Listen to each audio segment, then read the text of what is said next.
السلام علیکم defence viewers, welcome to Atla defence. اگر آپ ہمارے چینل پہ نئے ہیں تو سبسکرائب کا بٹن ضرور پریس کر لیں اور ساتھ میں بیل آئیکن کو بھی پریس کر لیں۔ ویورز، آج ہم بات کریں گے پاکستان نیوی کی طرف سے جرمنی کی RAS کمپنی سے حاصل کردہ ATR-72 میری ٹائم پیٹرول ایئرکرافٹ کے بارے میں۔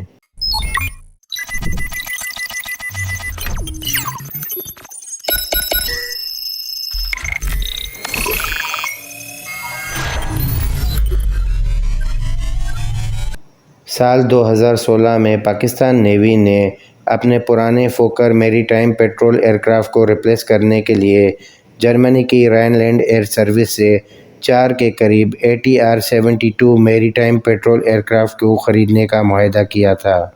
ان ATR-72 میری ٹائم پیٹرول ایئرکرافٹ کو جرمن کمپنی کی طرف سے سی ایگل کے نام سے ڈیزگنیٹ کیا گیا ہے۔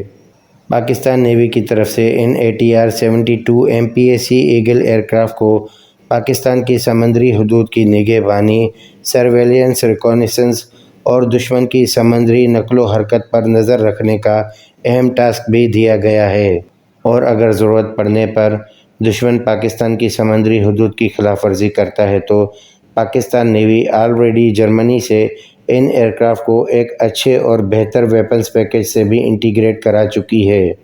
لیکن فی الحال پاکستان نیوی کی طرف سے ان ایئرکرافٹ کو دشمن کی نقل و حرکت، سرویلنس اور ریکونیسنس کا مین ٹاسک ہی دیا گیا ہے۔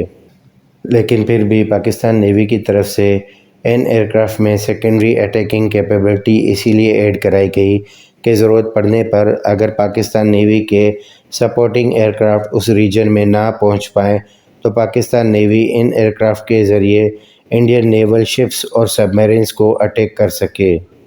یاد رہے کہ ان ATR-72 MPA ایئرکرافٹ کی یہاں اٹیکنگ کیپیبلٹی سیکنڈری ہے، تو اس کیپیبلٹی کی کچھ لیمیٹیشنز بھی ہوں گی۔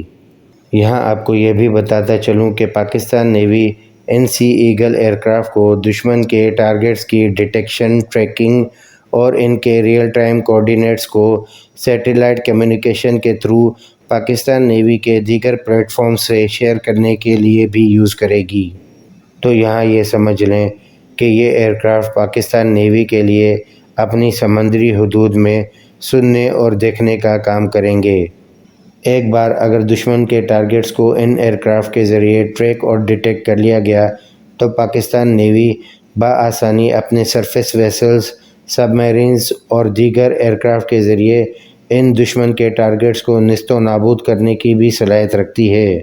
جبکہ اٹیکنگ کیپیبلٹی میں پاکستان نیوی اس سے پہلے اینٹی سب میرین اور اینٹی سرفیس وارفیئر میں P-3C اورین جیسے ایئرکرافٹ کو یوز کرتی آ رہی تھی، جو کہ کافی پرانے بھی ہو چکے ہیں، جن کی ریپلیسمنٹ کے لیے پاکستان نیوی نے آلریڈی برازیلین ایمبریئر لینیج 1000 ایئرکرافٹ کی سلیکشن کر رکھی ہے۔ ان سی ایگل ایئرکرافٹ کے راڈارز میں اٹالین لینارڈو کے سی اسپرے 7300E راڈارز کو انٹیگریٹ کیا گیا ہے۔ یہ راڈارز خود بھی ایک ایکٹیو الیکٹرونیکلی اسکینڈ ایرے راڈار بھی ہیں۔ یہ لینارڈو کے سی اسپرے راڈارز 360 ڈگریز کی کوریج میں 600 کلومیٹر کی رینج میں ہر قسم کے چھوٹے بڑے ٹارگٹس کو ٹریک اور ڈیٹیکٹ کرنے کی بھی صلاحیت رکھتے ہیں۔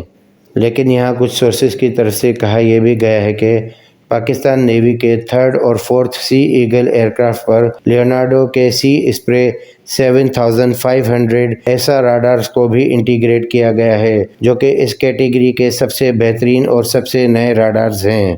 اور ان ایئرکرافٹ پر اسٹار اسپائر 3 کے الیکٹرو آپٹیکل اور انفراریڈ سسٹمز کو بھی ماؤنٹ کیا گیا ہے۔ ان سب سسٹمز کی بدولت ان ایئرکرافٹ کے ایئر کرو ڈے اور نائٹ 8 آورز تک کنٹینیوسلی اپنی سمندری حدود کی survey high definition thermal imaging feeds کے ذریعے بھی کر سکیں گے۔ ان ایئرکرافٹ کے ذریعے پاکستان نیوی ایلنیٹ یعنی کہ الیکٹرونک انٹیلیجنس اور ڈیفینسو ایڈ سسٹمز کے مشنز بھی پرفارم کر سکے گی، اور ان ایئرکرافٹ کو سیکیور کمیونیکیشن، نیول انفارمیشن ڈیٹا ایکسچینج کو پرفارم کرنے کے لیے پاکستان نیوی کی بنائی گئی گرین ڈیٹا لنک سے بھی لنک کیا گیا ہے، جو کہ ان ATR-72 سی ایگل ایئرکرافٹ کی کلیکٹ کی گئی تمام انٹیلیجنس انفارمیشن پاکستان نیوی کے ہیڈ کوارٹر اور پاکستان نیوی کے دیگر پلیٹ فارمز تک سیکیورلی پہنچا سکے گی، اور ان ایئرکرافٹ کی سیکیور سیٹلائٹ کمیونیکیشن کے لیے سیٹ کام کی پاک 1R کے بینڈ فریکوینسی سے بھی ان کو کنیکٹ کیا گیا ہے۔ ان ایئرکرافٹ کے ویپنز پیکج میں یہ ATR-72C ایگلز اپنی ایچ ونگ پر لائٹ ویٹ اینٹی سب میرین وارفیئر ٹورپیڈو یا اینٹی شپ میزائلز کو بھی کیری کر سکتے ہیں۔ پاکستان نیوی نے ان سی ایگل ایئرکرافٹ کے لیے ATR-72 کے 500 ویریئنٹ کو سلیکٹ کیا ہے۔ ان ایئرکرافٹ کے انجنز میں 2 Pratt and Whitney PW127M turboprop engines کو انٹیگریٹ کیا گیا ہے۔ ٹربو پروپ انجنز کی بدولت ان ایئرکرافٹ کی میکسیمم اسپیڈ جیٹ انجنز کے مقابلے میں کم ہی رہتی ہے۔ اسی وجہ سے ان ATR-72-500 ایئرکرافٹ کی میکسیمم اسپیڈ اپروکسیمیٹلی 525 کلومیٹرز کے آس پاس ہی رہتی ہے، جبکہ جیٹ انجنز کے مقابلے میں ان ٹربو پروپ انجنز کی میکسیمم سروس سیلنگ پر بھی اثر پڑتا ہے۔ اسی وجہ سے ان ایئرکرافٹ کی میکسیمم سروس سیلنگ کم ہو کر 26,000 فیٹ کے آس پاس کی ہی رہ جاتی ہے، لیکن پھر بھی یہ ٹربو پروپ انجنز کی کیٹیگری میں کافی بہتر سمجھی جاتی ہے۔ لیکن جیٹ انجنز کے مقابلے میں یہ ٹربو پروپ انجنز کافی ریلائبل اور فیول کنزپشن میں ان کے مقابلے میں کافی کم فیول بھی یوز کرتے ہیں۔ ان ایئرکرافٹ کے فیول کنزپشن کا اندازہ لگائیں تو یہ ایئرکرافٹ پر کلومیٹر 1.5 کلوگرام کا فیول برن کرتے ہیں، جو کہ جیٹ انجنز کے مقابلے میں ہاف سے بھی کافی کم ہے۔ اسی بات پر ہم اپنی آج کی ویڈیو یہیں پر ختم کریں گے۔ امید کرتے ہیں آپ کے نالج میں اضافہ ہوا ہوگا۔ ملتے ہیں اپنی اگلی ویڈیو میں۔ اپنی دعا میں یاد رکھیے گا۔ اللہ حافظ۔